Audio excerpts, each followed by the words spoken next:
சின்னவங்கலேருந்து பெரியவங்க வரைக்கும் எல்லாரும் விரும்பி சாப்பிட்ற கல்யாண வீட்டு கேசரி எப்படி பண்ணலாங்கிற சொல்கிறேன், நோட் பண்ணிக்கோங்க.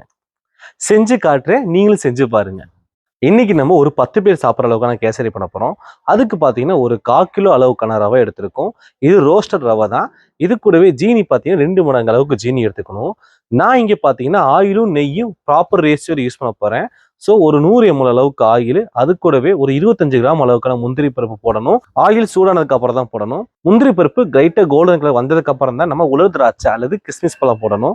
1/4 கிலோ அளவுக்கான ரவை அப்படின்னா ஒரு 600 ml அளவுக்கான வாட்டர் ஊற்றணும். அதாவது 1:2.5 ரேஷியோன்னு சொல்லுவாங்க. அந்த ரேஞ்சுக்கு ஊற்றணும். தண்ணி ஊற்றின உடனே நம்ம ஜீனி போட்டுக்கலாம். ஜீனி பார்த்தீங்கன்னா 1:2 ரேஷியோன்னு சொல்லுவாங்க. இது நார்மலாக சாப்பிட்றது. உங்களுக்கு சுகர் கொஞ்சம் கம்மினா கொஞ்சம் குறைச்சிக்கலாம்.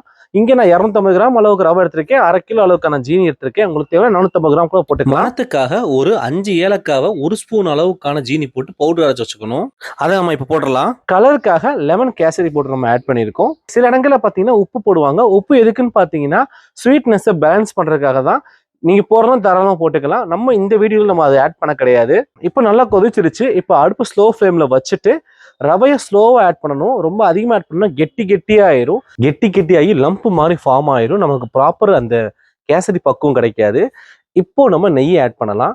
ஒரு கிட்டத்தட்ட ஒரு செமி சாயில் கண்டிஷன் இருந்ததுக்கப்புறம் நெய் ஆட் பண்ணணும். நான் நெய் பார்த்தீங்கன்னா ஒரு 50 ml ஆட் பண்ணுறேன்.